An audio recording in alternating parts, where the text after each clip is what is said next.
Assalamualaikum warahmatullahi wabarakatuh. Bismillahirrahmanirrahim. Alhamdulillahirabbil alamin wa bihi nasta'in wa ala umuri dunya waddin wassalatu wassalamu ala asrofil anbiya'i wal mursalin wa ala alihi washabihi ajmain amma ba'du. Yang saya hormati Bapak Pengampu Materi Agama Islam Bapak Zainuddin MPD dan juga teman-teman sekalian yang sangat saya cinta sayangi.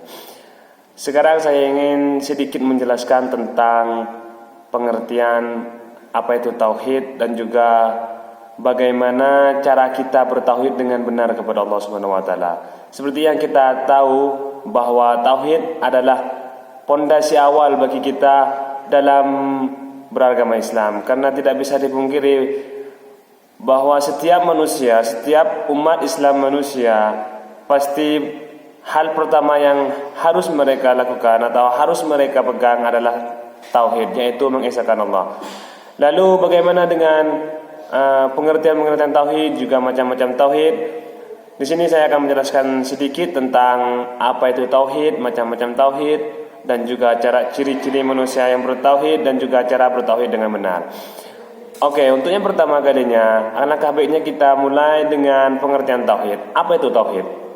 Tauhid itu adalah mengesahkan Allah, dengan artian bahwa tidak ada Tuhan selain Allah.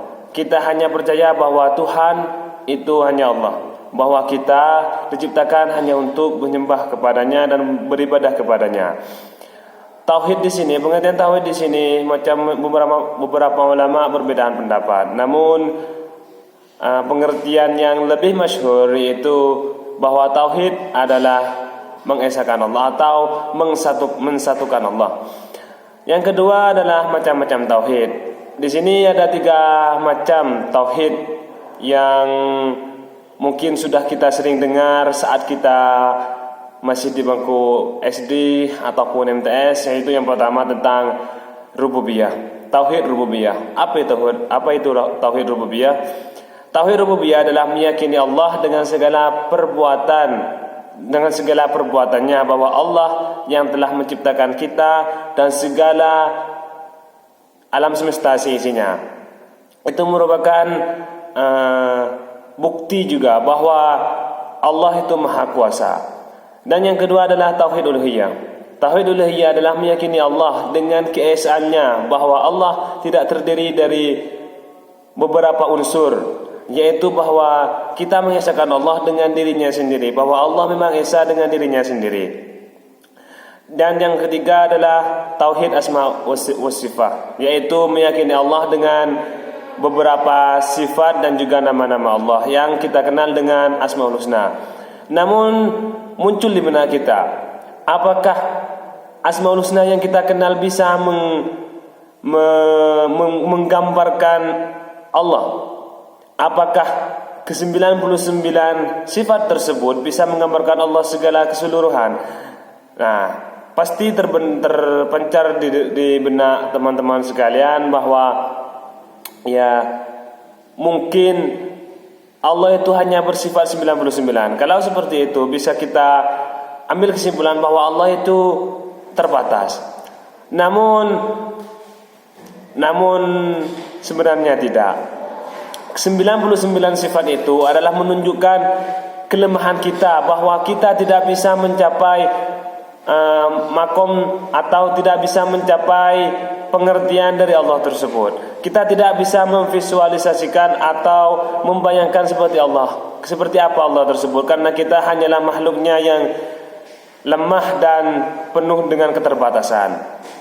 Oke, yang ketiga, pembahasan yang ketiga itu adalah ciri-ciri manusia bertauhid. Saya ambil 3 contoh sederhananya, yaitu yang pertama ikhlas beribadah. Karena kenapa? Karena setelah kita mentauhidkan kepada Allah, kita yakin bahwa Allah akan membalas semua perbuatan kita, akan membalas semua ibadah yang akan kita lakukan, dan juga akan membalas semua hal yang kita perbuat dalam menjalani kehidupan ini. Yang kedua adalah tidak mudah marah. Ya, kita akan sedikit bersabar, sedikit bisa menahan emosi. Karena kenapa? Karena kita bisa dari mentauhidkan Allah, kita bisa mengembalikan semuanya kepada Allah, bahwa Allah lah yang telah memberikan, yang telah menetapkan segala hal dengan tanpa rasa mengeluh ataupun rasa sukar sekalipun. Dan yang ketiga adalah pandai bersyukur. Setelah kita meyakini bahwa Allah itu memang Tuhan kita, bahwa Allah itu adalah memang penciptaan kita, kita bisa bersyukurlah kepada Allah bahwa segala hal yang Allah berikan itu memanglah hal yang terbaik bagi kita. Ingatlah bahwa segala cobaan yang Allah berikan tidak akan pernah melebihi batas kemampuan kita, dan percayalah bahwa dari setiap percobaan dan juga halangan yang kita lalui dalam kehidupan kita, pasti Allah telah menitipkan atau menyisipkan suatu makna kehidupan dan juga pelajaran kehidupan bagi kita, dan itu merupakan hal yang harus kita pahami. Dan yang pembahasan yang terakhir itu adalah cara bertauhid dengan benar. Di sini saya mengambil dua contoh dengan dua cara. Yang pertama itu memiliki ilmu yang sempurna, ya seperti yang kita tahu bahwa pelajaran tauhidullah atau penanaman bibit-bibit pengesaan Tuhan dan Allah itu telah kita pelajari saat kita masih anak-anak, yaitu masih ketika kita masih bersama dengan orang tua kita. Lalu yang kedua itu bagaimana setelah kita mendapatkan ilmu tersebut kita bisa menerapkannya dalam kehidupan kita. Kita bisa mengaplikasikan apa yang telah kita dapat, segala ilmu yang telah kita pelajari melalui perbuatan kita, melalui cara ucap kita, melalui ibadah kita kepada Allah. Lalu bagaimana kita bisa sekiranya beribadah dengan ikhlas dan juga tetap bersyukur atas segala kekurangan dan bisa menerima segala kekurangan yang telah Allah berikan, bahwa kita percaya bahwa semuanya itu memang yang terbaik bagi kita dan semuanya memang adalah ketetapan Allah.